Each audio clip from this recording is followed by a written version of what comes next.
Cuando el pastor llegó a casa a hablar con la hermana, a orar por ella, el pastor le dice, bueno, hermana, cierre los ojos, vamos a hacer una oración. Pero el pastor dice que él sintió una voz de Dios que le dijo, mire, antes de orar por ella, no ores por ella todavía. Antes de orar por ella,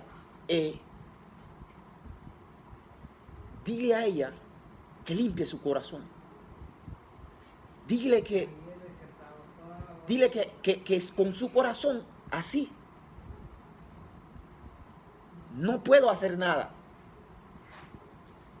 Y el pastor se lo transmitió. Oraron, todo bien. Pero escucha esto. Ella solamente oró, pero no perdonó. Pasó el tiempo y la hermana no siguió sin ir a la iglesia. Y un día el esposo llegó y le dice, varón, pastor, necesito que oren por mi esposa. Está en silla de ruedas. Dice que el cuerpo se le comenzó a entumecer y las manos la tenía así como si se le engarrotaron las manos, los dedos de las manos, los pies, todo engarrotado ya que no podía caminar por sí misma, no se podía mover. Y pasó el tiempo y el pastor decidió ir a ver qué pasaba, a orar con la hermana. ¿Y sabe qué? Antes de orar el pastor le dijo, escuchó, dice nuevamente la voz, dile a ella que limpie su corazón. El pastor le preguntó, hermana, en su vida pasada o reciente, ¿usted ha tenido algún tipo de problema en el que haya albergado algún tipo de rencor o odio? Ella, dice el pastor, que se le transformó la cara y la voz le cambió. Y dijo, sí, es que lo odio. ¿Pero a quién? No, a mi hermano. Porque éramos dos hermanas mujeres y un hermano varón. Y él, por ser el mayor, se quedó con todo. Y ahora a nosotros nos dejó sin nada. Pero dice el pastor que él veía la casa y dice que no parecía que no tuviera nada. Entonces, el pastor le dice, hermana, usted tiene que perdonar. Porque si no, Dios no puede trabajar. ¿Usted está dispuesta a perdonar? Ella le dijo, sí, pastor. Estoy dispuesta a perdonar. Comenzaron a orar y dice el pastor que él escuchó mientras oraba con los ojos cerrados cómo sus huesos crujían, crac, crac, crac. Se le enderezaron las extremidades, las manos, los dedos se le enderezaron. Dios la sanó. Pero al pasar del tiempo, que ya comenzó a ir a la iglesia, un día dejó nuevamente de ir. Y el pastor le pregunta al esposo, ¿qué pasa con tu esposa que no haya? Dice, mejor vaya y averígüelo usted por usted mismo, le dijo el esposo al pastor. El pastor llegó y la encontró nuevamente en su habitación, en la silla de ruedas, en la misma condición. Pero hermana, ¿qué le pasó? ¿Qué le pasó? Es que lo odio. Lo odio. Bueno, el pastor no dio más detalles, pero dijo que a los pocos meses la señora murió y para enterrarla tuvieron que dividir su cuerpo en dos porque como tenía todas las manos y las piernas engarrotadas, que no podían ponerla de una forma recta dentro del ataúd, tuvieron que cortarla. Eso podemos sacar conclusiones de que si murió con el rencor o no. Entonces lo que le doy a esta anécdota, ¿por qué? Le doy la anécdota, ¿por qué? Porque la quiero usar como introducción al tema. Y el tema, vamos a recorrer textos, muchos textos bíblicos. Voy a estar leyéndoles yo algunos para que ustedes, solamente se los voy a dar, para que ustedes lo anoten y después lo lean. Y si quieren, si son ágiles con la Biblia, pues lo busquen con nosotros. Vamos a empezar, vamos a arrancar nuestra clase con Hebreos capítulo 12, versículo 15. Hebreos capítulo 12, verso 15.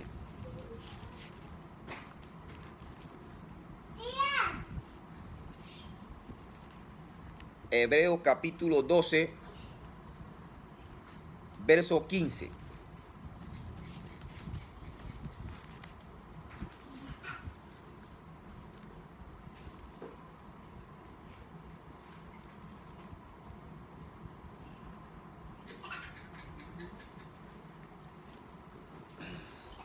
Leo Hebreos capítulo 12, desde el versículo, solamente el versículo 15.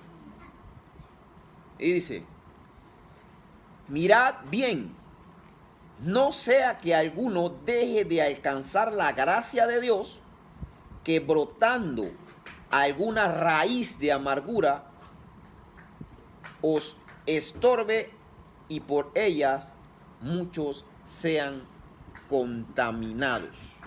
Mirad bien, o sea, está atento. Te está diciendo, el Señor le está diciendo, está atento. Cuidado con lo que albergas en tu corazón. No sea que brote alguna raíz de amargura. Entonces, nos damos cuenta ya que de buenas a primeras, el Señor nos exhorta a que nos cuidemos de la raíz de amargura. Vamos a utilizar más la palabra resentimiento, que es un cáncer que está comiendo hoy día a la humanidad. Entonces, yo me fui al contexto original en el que fue traducida la Biblia, que en este Nuevo Testamento, en el griego, a buscar la palabra amargura. ¿Y sabe qué encontré? Es la palabra picros, pero picros significa veneno. O sea, entonces el texto, el Señor nos está enseñando, cuídate de envenenar tu corazón. Cuídate de envenenar tu alma con resentimiento, el resentimiento. Entonces, yo lo que quise relacionar esto para ilustrarlo de una mejor manera, ese tipo de veneno o ese tipo de resentimiento con un animal que todos conocemos y que también conocemos, es de más decir, que es portador de veneno. Y es un animal que suele ser mortal, como son las serpientes, las cobras. Entonces me puse a leer un poquito acerca de las cobras y existen 20 tipos de diferentes cobras. Entonces, pero hay una cobra en especial que le llaman la cobra escupidora. Escupidora. Escupir. Es una de las serpientes más venenosas del mundo. Entonces, el veneno de esa cobra dice que es sumamente mortal. Es una neurotoxina con un efecto devastador en el sistema nervioso central de la persona. Ella escupe un veneno sumamente tóxico, decía la información. Un veneno sumamente tóxico que produce ceguera temporal y, escucha esto, bloquea los impulsos nerviosos del cerebro, quien envía las órdenes al cuerpo. Es decir, que el veneno, esa cobra cuando escupe, te cae a ti, te adormece el sistema nervioso central y el sistema central del cerebro, que es el que manda la orden a que a que reaccione tu cuerpo, y para que tu cuerpo no reaccione, o sea, para dejarte inmóvil. Y al quedar inmóvil, quedas a merced de la cobra. Y yo me ponía a relacionar una cosa con la otra. ¿Qué cosa? La condición en que queda la persona que es concebida, tocada por ese veneno de la cobra, es idéntica a la condición espiritual de una persona que decide albergar resentimiento en su corazón. Espiritualmente queda inmóvil. Espiritualmente queda ciego. Produce una ceguera espiritual. Entonces, ¿qué pasa? Que cuando esa cobra escupidora transmite su veneno, lo más probable es que en cuestión de tiempo quede muerto. Esto mismo hace o produce el resentimiento en el corazón del ser humano. Si no reaccionamos a tiempo, espiritualmente morimos. Que posiblemente fue lo que le sucedió a la hermana de la silla de ruedas. Espiritualmente no corrió por la cura del veneno o el resentimiento. Espiritualmente murió. Entonces, ahora, el resentimiento, el rencor, tiene cura. Claro, claro que tiene cura. Hablando de veneno. Entonces, ¿cuál es el veneno que nos deja? ¿Cuál es el veneno? El resentimiento en este caso. Pero ¿cuál es la cura que nos deja la Biblia para ese veneno del resentimiento? El perdonar. Ahí es. El perdón. Perdonar. El perdón. Porque dice, Entonces, vamos a recorrer Biblia. Ahí en Mateo capítulo 18, vamos a recorrer Biblia porque quiero pararme más en los textos bíblicos que en lo que yo le pueda decir. Mateo capítulo 18, vamos a leer desde el versículo 30 hasta el 35. A ver si.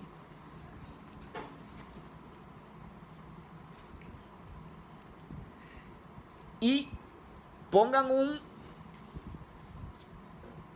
separador en este mismo Mateo 18 porque más adelante vamos a regresar a ese texto. Pero desde arriba, desde el 23. Ahora vamos a utilizar desde el verso 30. Mateo 18, versículo 30 al 35. Dice, mas él no quiso, sino fue y le echó a la cárcel hasta que pagase la deuda. Viendo su consiervo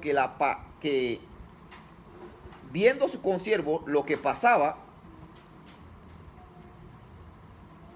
se entristecieron mucho y fueron y refirieron a su señor todo lo que había pasado.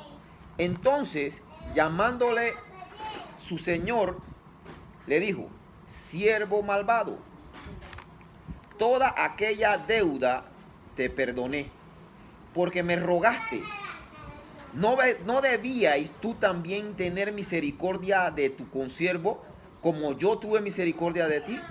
Versos 34 y 35 son importantes aquí. Entonces su señor, enojado, le entregó a los verdugos hasta que pagase todo lo que le debía.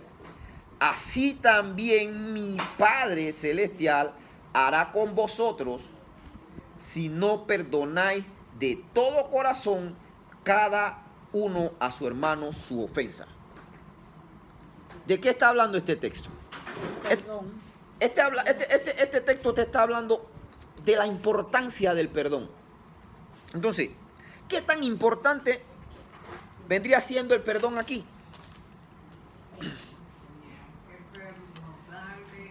El perdón es el puente que uno construye.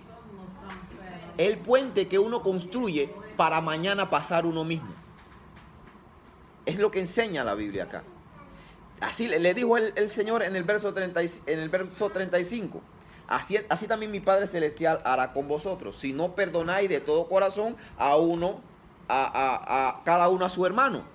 ¿De qué te está hablando? Es que si tú no perdonas a tu hermano, yo tampoco te voy a perdonar. Dios tampoco te va a perdonar. Entonces, aguante ahí. ¿De qué te está hablando ahí? Que uno construye el puente por el que tiene que pasar para llegar a Dios. ¿Cómo? Perdonando en la tierra a su hermano. El perdón entonces es el puente que nosotros vamos a usar mañana para pasar a Dios.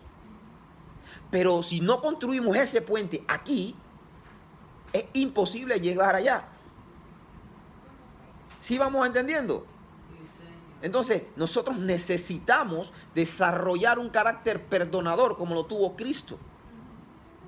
Tanto así que es nuestro referente de perdón. Estando en la cruz, después de que lo escupieron, lo que le latigaron, ¿qué fue lo que dijo?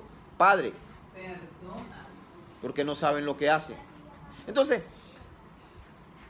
tenemos que tomar en cuenta que el perdón es el puente por el que nosotros vamos a pasar mañana. Vamos a necesitar mañana pasar. Y lo otro es, la falta de perdón, escuche esto, la falta de perdón habla más de su relación con Dios que lo que usted pueda mostrar en su día a día. Voy a repetir eso. La falta de perdón habla más de todo lo que usted haga, deje de hacer, diga o deje de decir en su día a día. La falta de perdón es la que indica qué calidad de relación con Dios tenemos. La calidad de la relación que nosotros tenemos con Dios la hacemos manifiesta a través del perdón. ¿Cuándo? En el momento que se requiere. Vamos a buscar una ilustración. Vamos a reforzar lo que estamos diciendo con la misma Biblia en Primera de Juan, capítulo 4.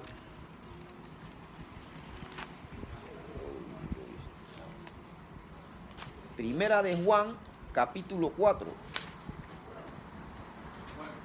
Bueno. Buenas noches. Buenas noches. Vamos a leer Primera de Juan, capítulo 4, los versículos 20 y 21.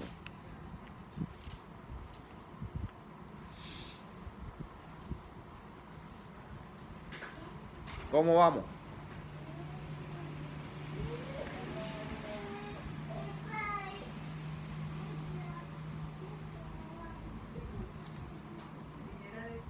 Capítulo 4, 4:20. 20 y 21.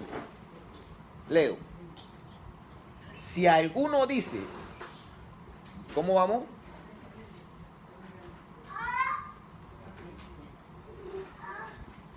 Leo.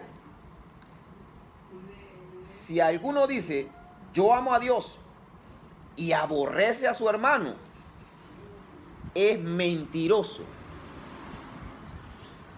Pues el que no ama a su hermano, a quien ha visto, ¿cómo puede amar a Dios a quien no ha visto? Y nosotros tenemos este mandamiento de él: el que ama a Dios, ame también a su hermano.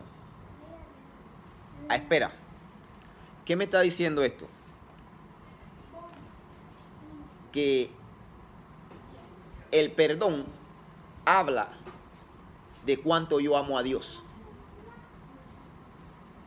El perdón está diciendo cuánto yo amo a Dios.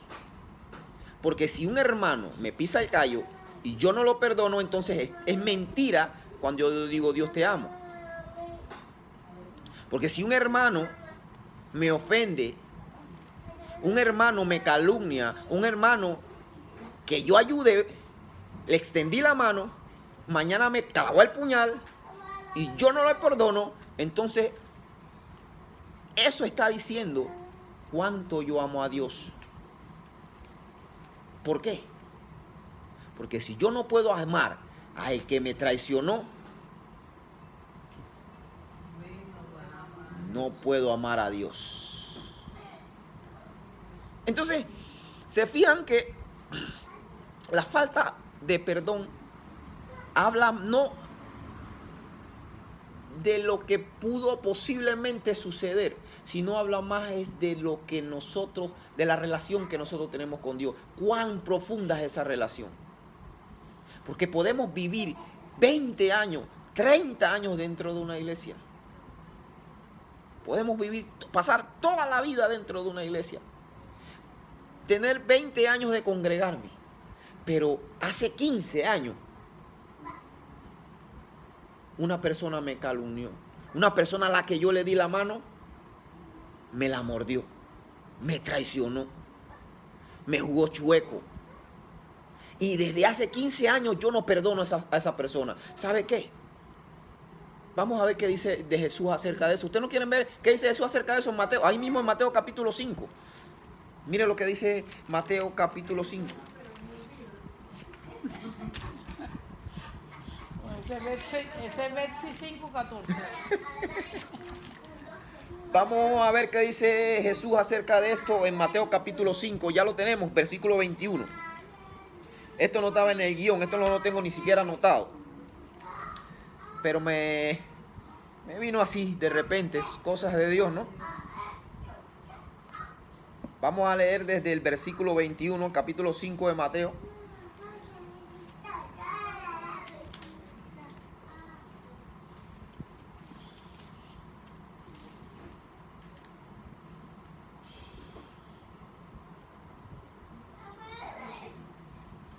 ¿Cinco qué?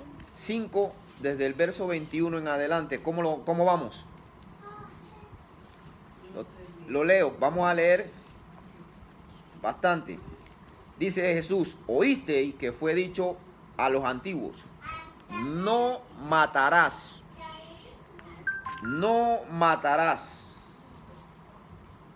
Y cualquiera que matare será culpable de juicio. Miren lo que dice el 22, Jesús, pero yo os digo que cualquiera que se enoje contra su hermano será culpable de juicio. Y cualquiera que diga necio a su hermano será culpable ante el concilio. Y a cualquiera que le diga fatuo quedará expuesto al infierno de fuego. Vamos a hacer una pausa ahí, vamos a seguir leyendo. Quiero explicar algo acá. Aquí el contexto o lo que quiere decir Jesús cuando tú le dices, no es que tú le digas a tu hijo necio y ya estás en el juicio, no. Cuando uno se va a estudiar la palabra necio en el contexto original del griego, te habla no de la palabra o de la frase en sí, sino del tono en cómo lo dices. La palabra necio aparece en el griego como raká, que significa que habla más de el tono, por decirlo así, eres un estúpido, o sea, con un tono despectivo. La mía es imbécil. Exacto. Entonces habla más del tono despectivo con el que le puedas estar diciendo la cosa. Entonces, ¿qué sucede? Que cuando uno habla con un tono despectivo a un hermano, a una persona, es porque hay una espina, ¿verdad? Cuando usted le habla a una persona con un tono despectivo, con ganas de humillar o con ganas de menospreciar o infravalorarlo, es porque hay alguna espina. Entonces, pero vamos a decir qué dice Jesús, porque no solamente queda con lo que le digas y el tono.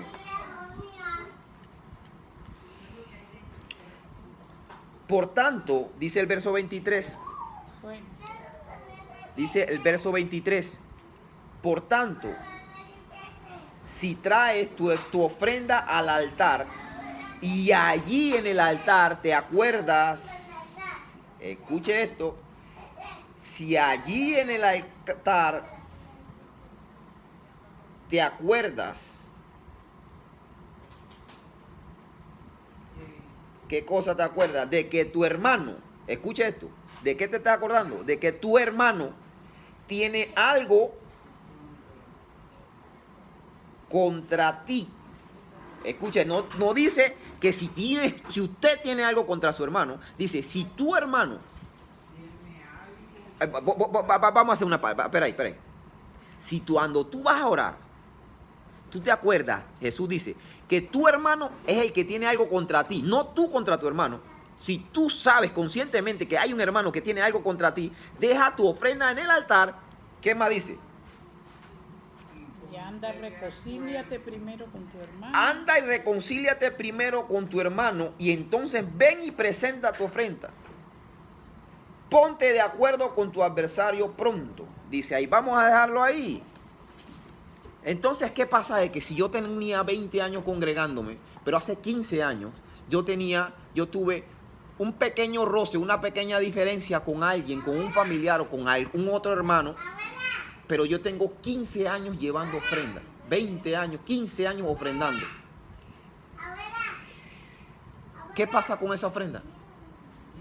No está bien delante de Dios. Lamento informarle que entonces tendría 15 años tirando la ofrenda a la basura. ¡Wow! Entonces, nos estamos dando cuenta que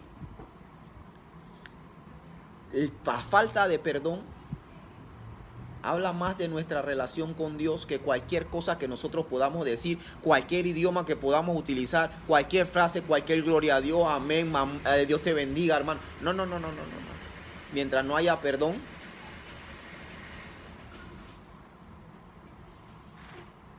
uno mismo se está autoseñalando.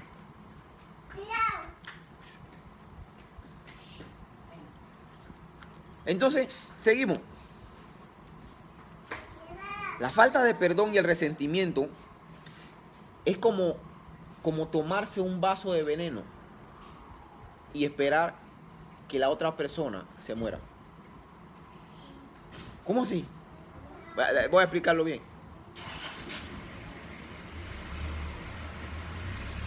No perdonar, guardar rencor o tener resentimiento es igual que tomarse un vaso de veneno esperando que la otra persona se muera. Jamás, escuche esto, usted puede guardarle todo el rencor que quiera a una persona y adivine, la otra persona va a estar tranquila en tu casa y quien va a estar mortificado va a ser usted. ¿Sabe por qué? Porque el rencor es un vaso de veneno que usted se está tomando a sí mismo. Por tener rencor contra una persona que probablemente ni sabe que usted tiene tanto rencor contra ella.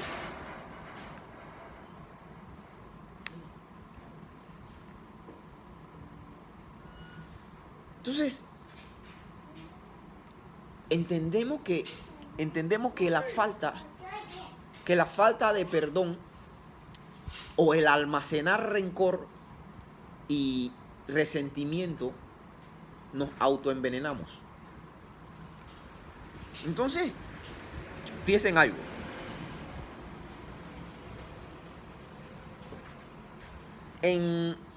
Vamos al profeta menor Jonás. Vamos a ilustrar esto que le estoy diciendo. Prefiero con Biblia ilustrarlo. Jonás va a ser un poquito complicado que le encuentren porque siempre que nos metemos en profetas menores nos cuesta encontrarlo. Mire, está Oseas. Voy a darle el orden ahí. Después de Oseas viene Joel. Después de Joel viene Amós. Después de Amós viene Abdías. Y después de Abdías viene Jonás.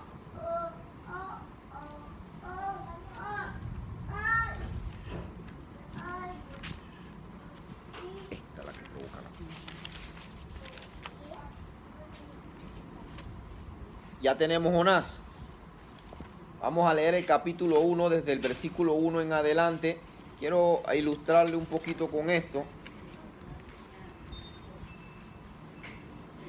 Capítulo 1 de Jonás.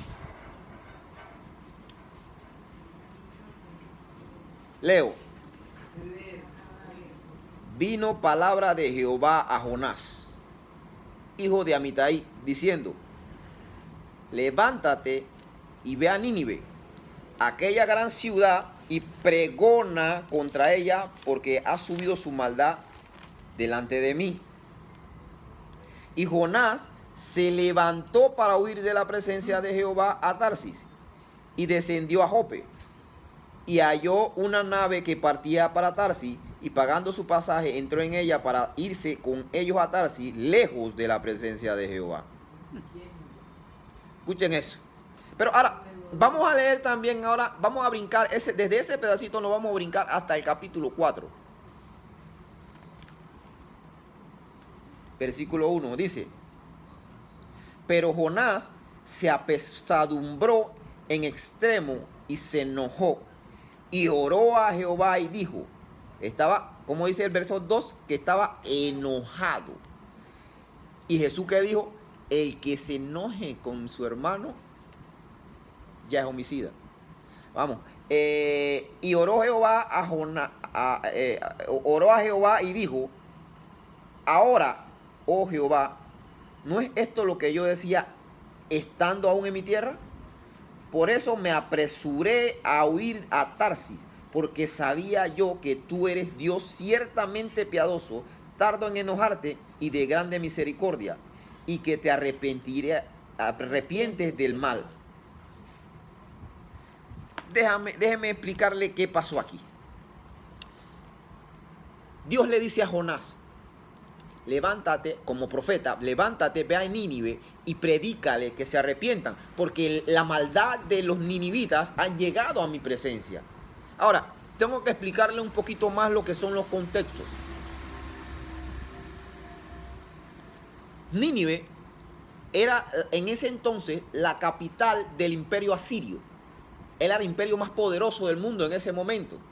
Era una ciudad muy poderosa, muy rica, una ciudad donde todos sus habitantes no le faltaba nada y todos tenían de todo. Y como ellos eran el imperio más poderoso, ellos tenían a los judíos esclavizados.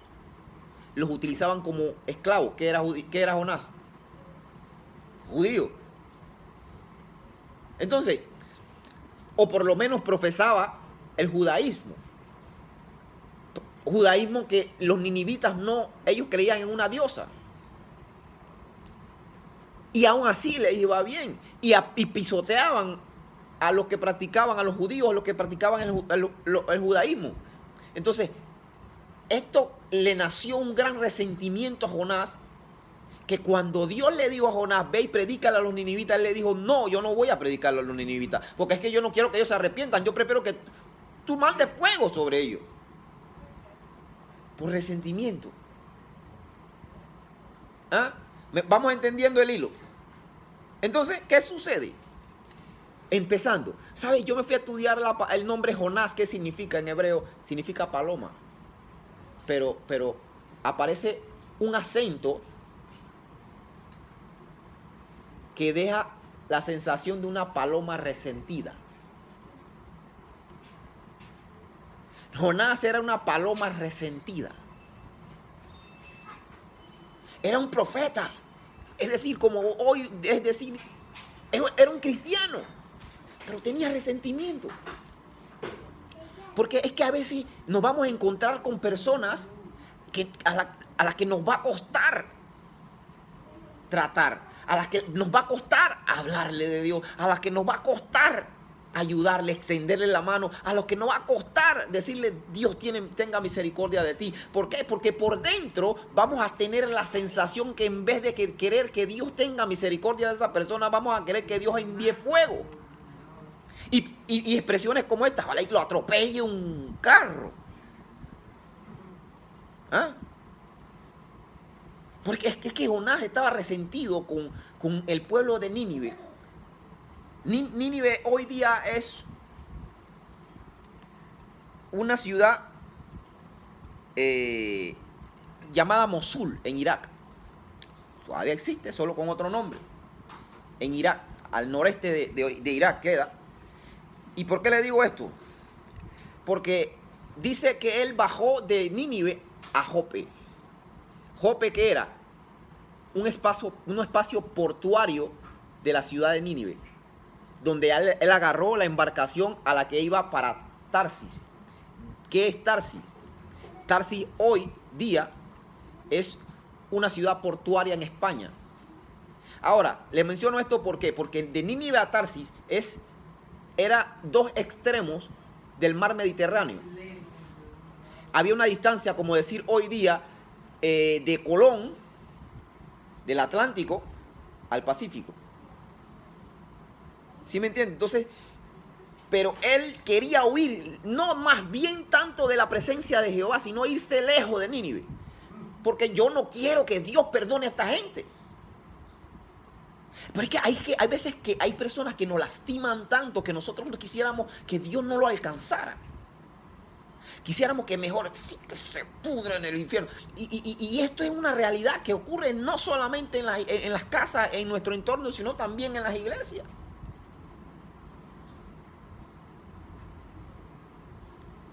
Entonces, ahora que estudiamos un poquito más profundo este libro de Jonás, quizá usted lo había leído antes, pero no lo había visto desde este punto de vista. Pero cuando estudiamos un poquito más profundo, nos damos cuenta de la realidad del contexto por el cual fue escrito la Biblia. Y encontramos que no es nada nuevo. O sea, esto, Jonás, escrito 750 años antes de Cristo, ahora, y es lo mismo que se vive. Lo mismo que se vive. Entonces, el problema del resentimiento y el rencor no es de ahora. Siempre ha existido. Y también ha existido siempre la cura del resentimiento que se llama el perdón. Pero es muy difícil perdonar porque lo primero que te van a decir, pero es que tú no sabes lo que me hizo. ¿Ah? Yo sé que esto es un poco difícil, ¿verdad? Pero tú no sabes lo que me hizo. Espérate. Independientemente de lo que te haya hecho esa persona, ponte a pensar en algo. ¿Cuánto no le has hecho tú a Dios? ¿Y cuánto Dios no te ha perdonado? Es más, vas ahora a los pies, te arrodillas ante Dios y le dices, Dios, perdóname. ¿Y tú crees que Él no es tan misericordioso en perdonarte? Sea lo que sea que hayas hecho. Sin embargo, tenemos la osadía de decir, pero es que tú no sabes lo que Él me hizo. ¿Ah? A Él no merece que yo lo perdone. Esa es otra frase, ¿no? Espérate, ¿y usted sí merecía que Dios lo perdonara? ¿Usted sí merecía que Dios lo perdonara? Pero es que realmente ningún ser humano merece que Dios lo perdone. Porque son tantos nuestros pecados diarios. Es que alguien se levante. Una vez alguien se levantó y me dijo, no, varón, yo peco, pero no todos los días. Y yo le digo, mira, mi hermano, tú me vas a perdonar, pero solamente en uno de los dos mandamientos en los que resumió Jesús los mandamientos, en ese pecamos, en los dos pecamos, todos los días, porque no conozco, yo en lo personal, voy a hablar en primera persona, en todo momento, las 24 horas del día, no pongo a Dios como en primer lugar. Y ese es un pecado. Entonces, ¿usted cree que nosotros merecíamos el perdón de Dios? No. Entonces, así como usted piensa que la persona que lo ofende no merece ser perdonado, por sea lo cual sea lo que te haya hecho, también debes perdonarlo por gracia. Porque por gracia nosotros somos perdonados. No porque merecíamos ser perdonados, sino por gracia. Entonces, fíjense en algo.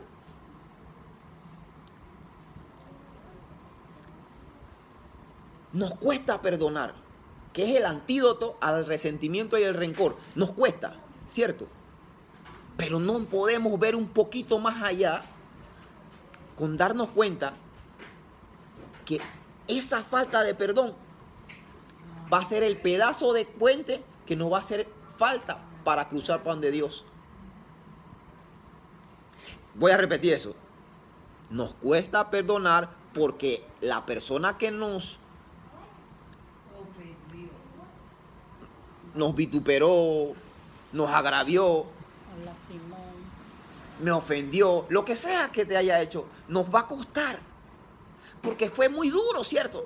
Pero espérate, ponte a pensar.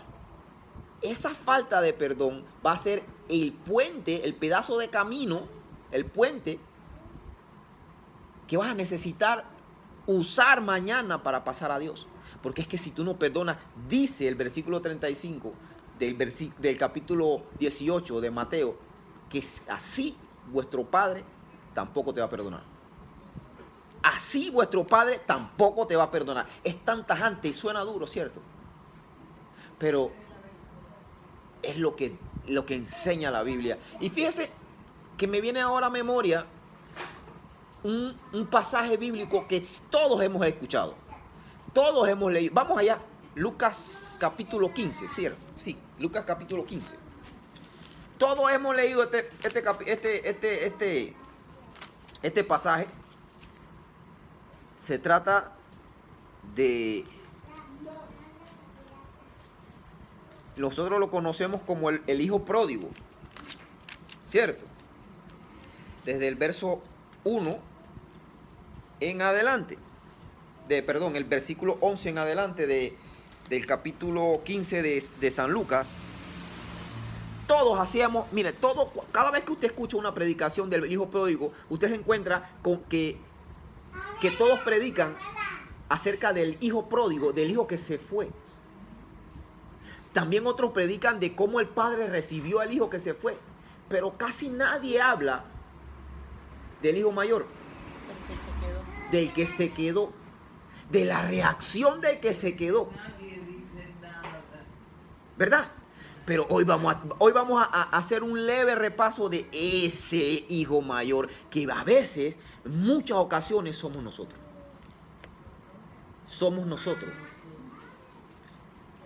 Nosotros a veces estorbamos la salvación de otros que quieren entrar.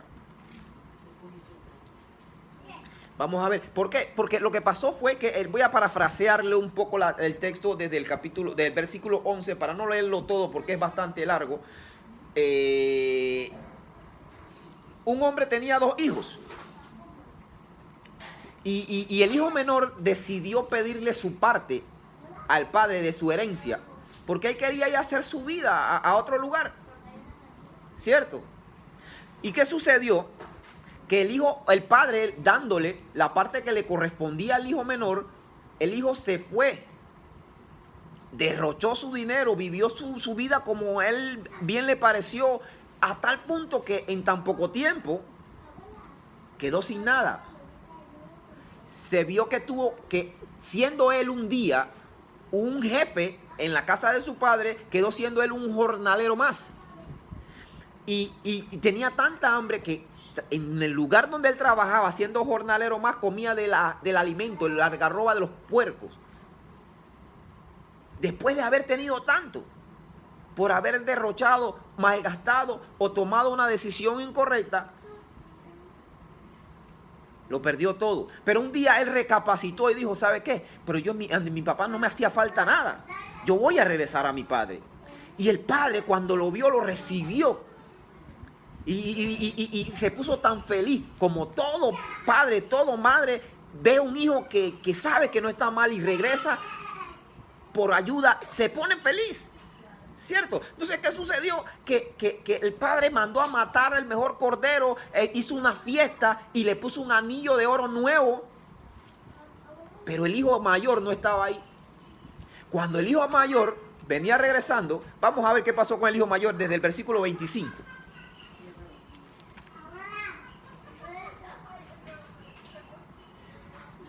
Mire lo que dice el versículo 25, Lucas 15, 25.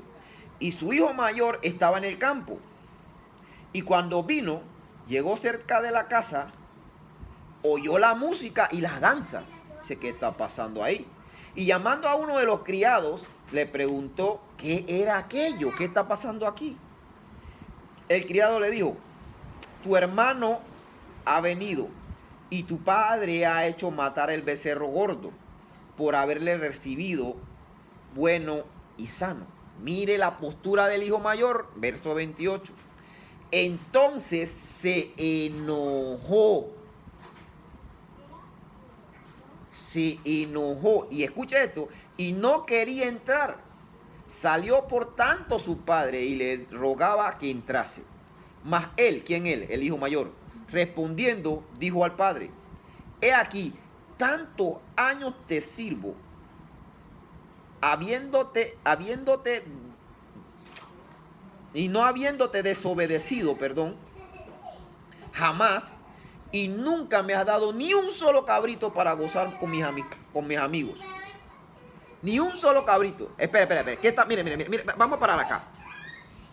Él escuchó que el papá mandó a matar el becerro gordo porque llegó el hijo. Y a mí tú no me das ni un cabrito. Ya se está comparando con el hermano. Y cuando nos damos cuenta que hay resentimiento, en el próximo versículo, mire, vamos a leer el versículo 30. Y cuando vino tu hijo, no mi hermano. Y cuando vino tu hijo, no su hermano. O sea que para él no era su hermano. ¿Qué habrá pasado entre esos dos hermanos en la infancia? No podemos decirlo porque la Biblia no dice. Pero aquí claramente había un resentimiento entre el hermano mayor contra el hermano menor. ¿No es así? Pero cuando vino tu hijo, no mi hermano, que ha consumido sus bienes con rameras, escuche esto, que ha consumido sus bienes con rameras, ha hecho matar para él un becerro gordo, voy a dejarlo ahí, pero escuche esto, que ha consumido sus bienes con rameras. Aquí hay dos cosas, o él está mintiendo, o él sabía dónde estaba el hermano y en qué condición, y no dijo nada. Porque ¿cómo sabe él que él, el hijo menor, se estaba gastando el dinero con rameras? O está mintiendo, o él veía lo que hacía su hermano y nunca intervino. ¿Estamos aquí? ¿Eso qué quiere decir? Que existía un resentimiento en el hijo mayor. Tanto así que él hubiese preferido que el hermano menor no regresara a la casa. ¿Ah? Sí, porque se enojó cuando regresó. Esos temas, Jonás, estamos hablando de un periodo de más o menos 650, 700 años antes de Cristo.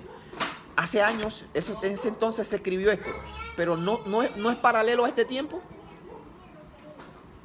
¿No hay personas que guardan rencor entre hermanos sanguíneos y entre hermanos espirituales? ¿Usted no ha escuchado eso de que, ¿y por qué él sirve y yo no? ¿Usted no ha escuchado eso de que ella siempre anda bien vestida? Pero es que no miramos, hay mucha gente que no se fija en sus hermanos, en su hermana, para darle un espaldarazo y decir, oye, te felicito que te está yendo bien, sino más bien la miramos es para ver cómo está y nos da rabia. Eso entonces habla de que el problema lo tiene en su corazón, la persona.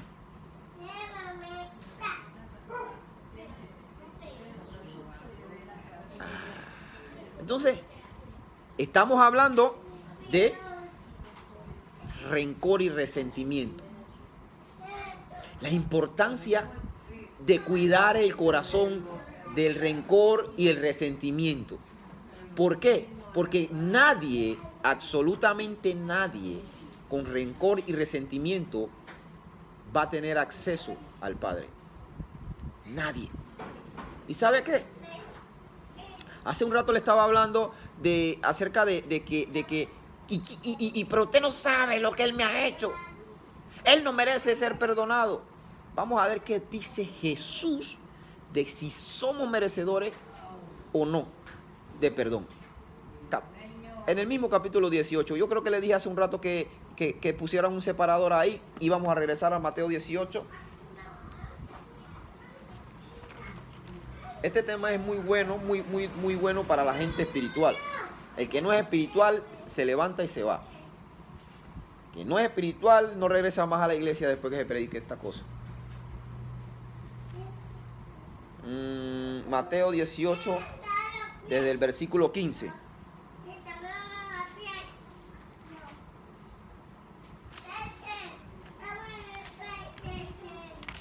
Mateo 18, perdone. No se debe perdonar a los No es Mateo 18, perdonen, es capítulo 5 de nuevo, el que vamos a utilizar.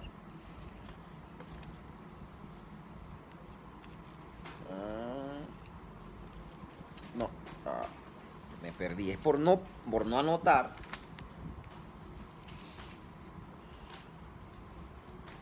En el 18:15 habla de cómo se debe perdonar a los hermanos. Sí, pero estoy buscando cierto, es Mateo 18, pero no el versículo 15, sino el versículo 23. Ya sé. Chao. Parábola de los dos deudores. Sí, chao. Necesito los lentes. Mateo capítulo 18, versículo 23. ¿Lo tenemos? Amén. Leo. Por lo cual el reino de los cielos es semejante a un rey que quiso hacer cuentas con sus siervos.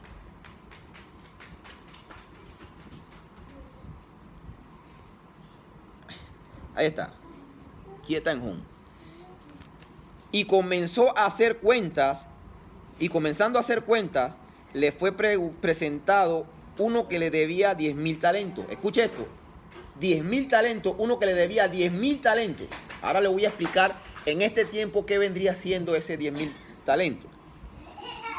A este, como no pudo pagar, ordenó su señor venderle y a su mujer e hijos y todo lo que tenía para que se le pagase la deuda. ¿Verdad? Entonces, aquel siervo postrado le suplicaba diciendo: Señor, ten... ¿qué cosa? ¿Que tenga qué? Paciencia conmigo y yo te lo pagaré todo. Escuche eso. 10,000 talentos. Él dice que tenga paciencia, que él se lo va a pagar todo. El señor de aquel siervo, movido a misericordia, le soltó y le perdonó la deuda. Escuche eso. Pero saliendo aquel siervo, al que se le perdonó la deuda de 10,000 talentos, halló a uno de sus consiervos que le debía 100 denarios. Ahora le voy a explicar qué es un denario, qué es un talento. 100 denarios, y haciendo de él, le ahogaba diciendo: págame lo que me debes. Entonces su consiervo, postrándose a sus pies, le rogaba diciendo: ten paciencia conmigo y yo te lo pagaré todo. Mas él no quiso, sino fue y le echó en la cárcel hasta que pagase la deuda. Viendo su consiervo lo que pasaba, se entristecieron mucho y fueron y refirieron a su señor todo lo que había pasado. Entonces, llamándole su señor, le dijo: siervo malvado, toda aquella deuda te perdoné, porque me rogaste. ¿No debías tú también tener misericordia de tu consiervo, como yo tuve misericordia de ti? Voy a dejarlo ahí. Mire lo que pasó ahí. El primero debía 10,000 talentos. 10,000 talentos. Y el otro debía 100 denarios. Preste atención, vamos a tirar un poquito de matemática bíblica. Matemática bíblica. Un talento era una medida que equivalía a 34 kilos. Podía ser ya sea kilos de plata o kilos de oro, que era lo que se manejaba en la época. Un talento equivalía a 34 kilos o de plata o de oro. Un talento. Un talento en la Biblia no es eso de que yo canto bien. No. Un talento es esto, 34 kilos. Moneda. No, 34 kilos. Un denario era una moneda. Y esa moneda equivalía a un día de trabajo. Un denario. Un día de trabajo. Voy a explicar más. Un denario era el salario de un día de trabajo. Un talento equivaldría a 6,000 denarios. Un talento equivaldría a 6.000 trabajos, es decir, a 6.000 días de trabajo. ¿Estamos aquí? Un talento equivaldría a 6.000 días de trabajo. Vamos a ponerle mente a esto. Equivaldría a 6.000 días de salario. Y 6.000 días de salario equivale a 16 años de trabajo. Escucha esto. 16 años de trabajo. 6.000 denarios. Entonces,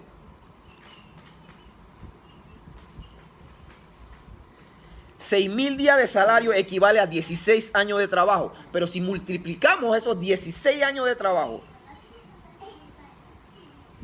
por los 10,000 talentos que le debía a él, equivalía a 60 millones de días de salario. 60 millones de días de salario, que equivale a 160,000 años de trabajo. 160,000 años de trabajo equivaldría a eso. 10,000 talentos. 160,000 años de trabajo. Si lo traducimos a este tiempo, sería entonces, equivaldría a 2,000 vidas con un promedio de 80 años por vida. Usted está prestando atención y está entendiendo, ¿verdad? Matemática bíblica. O sea, la deuda de 10,000 talentos que debía él, primer deudor, era 2,000 vidas con un promedio de 80 años. Es decir, era impagable la deuda de él, ¿verdad? Pero a el que él le debía, que no perdonó, le debía 100 denarios, que eran 100 días de trabajo, y no lo perdonó. Eso no se parece mucho a lo que nosotros practicamos. Es que a nosotros nos encanta que se nos perdone, pero no nos gusta perdonar. ¿Ah? A veces nosotros nosotros tenemos una deuda impagable con Dios. Es impagable la deuda que nosotros tenemos con Dios. Y aún así Dios decidió perdonarnos. Y nosotros no podemos perdonar a alguien que nos ofende. Nosotros no podemos perdonar a alguien que nos vitupera, que nos difama, que nos malseñala o que inventa cosas de nosotros. O no podemos perdonar a alguien que me pone a trabajar doble. O alguien no puedo perdonar a alguien que ni siquiera se preocupa por mis necesidades o por lo que yo quiero. Nosotros no podemos perdonarlo a ellos. Pero Dios sí no puede perdonar una deuda impagable. ¿Ah? Recuerda esta frase siempre. El perdón es el puente que construimos para pasar a Dios algún día. Si nosotros no perdonamos, nos estamos trunchando el camino para llegar a Dios. 1. Empezamos la clase hablando de que sobre toda cosa guardada, guardáramos el corazón, porque en él manaba la vida. ¿Guardar el corazón de qué? Guardar el corazón de entre tantas cosas como el resentimiento y el rencor. Guardar el corazón del resentimiento y el rencor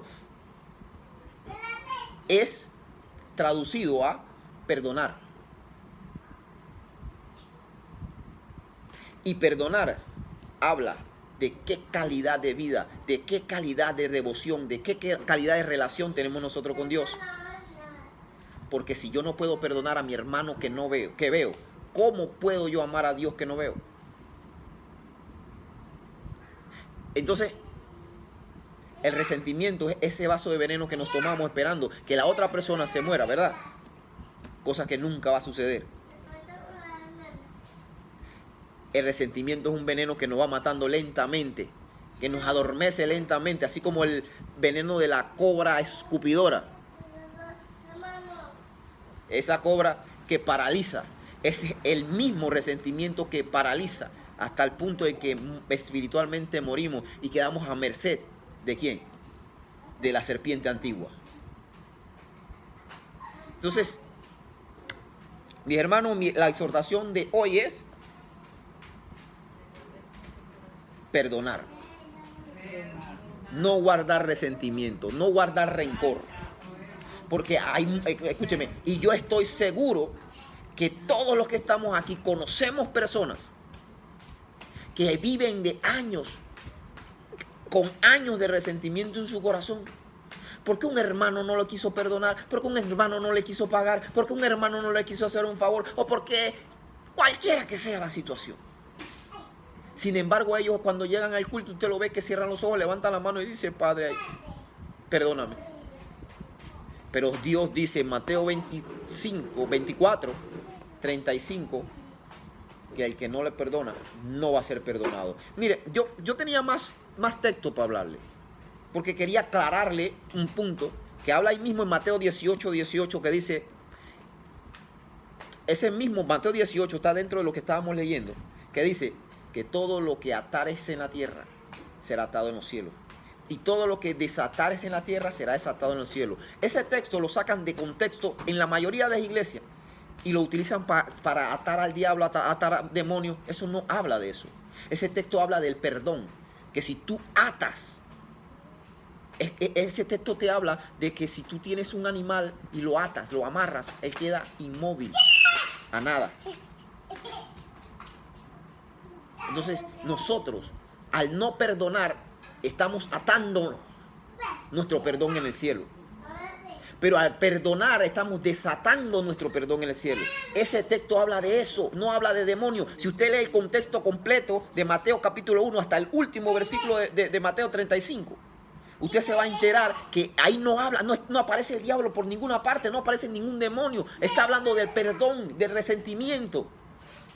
Pero lo mal utilizan porque tienen que sacarse de la manga cualquier as. Y respeto, yo ato y yo desato la bendición. Esto no habla de eso. Entonces después dicen, ¿pero por qué Dios no nos escuchó? Pero es que Dios no está obligado a respaldar algo que Él no ha dicho. Porque ese texto no habla de bendición, ese texto no habla de demonio, ese texto habla del perdón. Entonces nosotros lo que tenemos es que desatar en la tierra el perdón que nosotros queremos en el cielo. Porque si atas el perdón aquí, también vas a atar tu perdón allá. Vamos a cerrar los ojos y vamos a darle gracias a Dios por esta palabra en el nombre de Jesús.